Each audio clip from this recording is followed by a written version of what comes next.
Hello there, everybody. It is Dr. Senpai. Here is another movie review. That intro is retarded. Anywho, what's up, guys?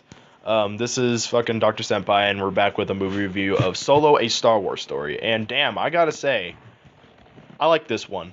Okay, I really liked it. It's probably one of the best. Okay, a little background history. I really like Star Wars movies. Okay, I don't hate really many of them. I know my review of The Last Jedi wasn't great.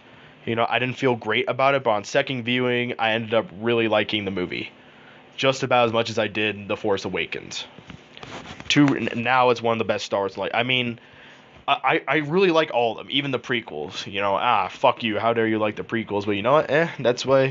That's why I like. And I watched Star Wars: The Clone Wars. I really like that show. I'm overall a Star Wars fan. I like all the Star Wars stuff, even Rogue One. And I gotta say, I really like these Star Wars spin-off movies, the Star Wars stories, because they're different than the main Star Wars stuff. These are just more different stories. Rogue One was very much a cool war movie. It was a war movie about, the grittiness of war. That's what the whole thing is about in the galaxy, It's about galactic warfare and shit, but it really says something, about like a different aspect of the Star Wars universe, and that's why I like about these films. And Solo, it's more than just a Han Solo movie. It's a very grounded and gritty level of the Star Wars we haven't seen.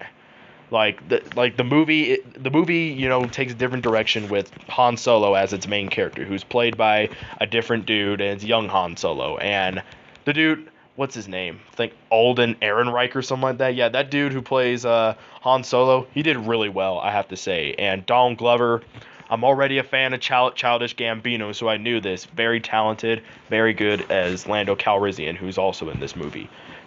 They nailed those legacy characters good, I thought, very much. This young Han Solo was younger, so he was a little bit he had a little bit of a different character than the older Han Solo we've seen. The older Han Solo we've seen was like, all this freedom fighting stuff is ridiculous, Why is no one doing their job and all this, It's just like he's just, he was different, in the main trilogy, the original trilogy. But here, he's younger. He's a little bit more emotional. There's another character in here who was like his girlfriend before Princess Leia, pretty much, in this movie. And basically his whole thing is he wants to get back to her and be a pilot, get back to her, and basically travel the galaxy with her. That doesn't happen, which makes sense because, Princess Leia happens and you have Ben Solo and gets fucking murdered. But it's kind of interesting. We get to see, this is a very good rite of passage of the character we see in the later movies, which is great. I love that, and they nailed it in this movie. Lando is also really good in this movie, and Chewbacca surprisingly has a really good supporting character instead of just the sidekick in this movie. All the characters I really liked, especially the new character played by Woody Harrelson, Beckett, I think. Yeah, Beckett. Yeah, him. I thought it was Becker for a minute, but it wasn't. No. He was good in this movie too. I just like the characters in the movie. It was really good, and I gotta say, this movie looked stunning in theaters. This is probably the best looking Star Wars film, I have to say. I don't know, but the movie looked amazing. Was just the certain cinematography that was used in this movie was brilliant. I really liked it. Some scenes looked amazing, especially, in fact, my favorite scene in the movie was the Kessel Run. If you guys seen the movie, you know what I'm talking about. We finally get to see how Han Solo beat the Kessel Run in under 20 parsecs to 12 parsecs and everything. And we get to see that in this movie, and it looks absolutely fucking amazing. It's like, holy shit, this movie looks awesome. Like, one moment they're like flying through like a cloud. Like, it's basically like a giant nebula around this planet, Kessel, and something like that. And I forgot what it was some fuel that they were taking, and they basically had to run through this giant maelstrom cloud of space shit, and they did. And it's basically like a graveyard of ships, and they're like dodging things. It was really cool.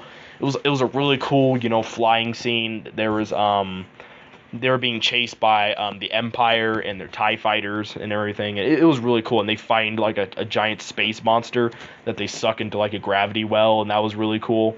And it looked amazing if you saw the movie. And the movie has a villain, kinda, See, that's the good thing about, that's the interesting thing about this movie, and some of the, so I mean, in Rogue One, although Rogue One had a definite villain, the villain in this movie was just kind of like, he wasn't like a big main antagonist or anything, but it was just, it didn't have like a giant epic climactic ending either. It just kind of ended with Han Solo having a really quick fast firing, which kind of confirms that he shot Greedo first. Sorry, people who thought Greedo shot first, but he ended the movie with shooting the Beckett character and all that, and he kills him because ends up getting betrayed, and he starts to form into the scoundrel smuggler life, which is really cool. And, you get to see that, and we also get to see how he gets the gun, how he gets the Millennium Falcon, because obviously it was Lando's ship, and it was pretty cool. He won a gambling match with Lando, and how he met Chewie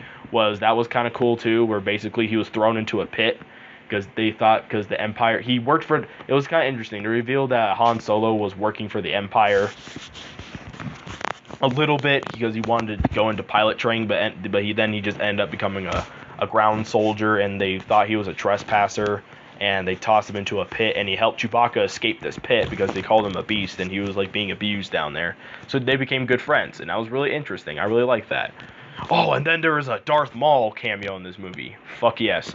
So basically, Han Solo's girlfriend in this movie and the main bad guy were working for Darth Maul for like some crime stuff, and Darth Maul was like running the whole thing, the shtick, and basically they had a little cameo in there where he showed up on like a hologram, basically telling this girl after she killed the main antagonist dude to like come to Dathomir, where he's from, and do some business shit. So that's really interesting. It can lead up to like, I don't know, maybe a Darth Maul movie. But first we need that Kenobi movie, because damn, I think they really do a good job with these standalone movies, and I think they should do that one next, and it's gonna be great. So what I think about this movie, honestly, I really liked it, but it wasn't as good as some of the other things. Like, I didn't care a lot about every single character. There's like a few side characters that I didn't really care about.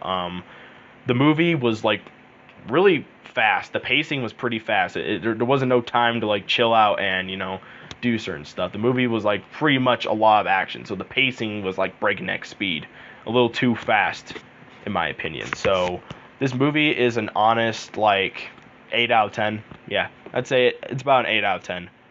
Really great. I definitely consider going to check it out. A lot of people were concerned that Star Wars is ruined by Disney. That's bullshit, because I think they're doing a good job, and obviously I'm an idiot for thinking that, but I don't give a fuck. That's my opinion. Anywho, 8 out of 10. Definitely check out Solo: A Star Wars Story, and I'll see you guys later. Let me know what you think in the comments.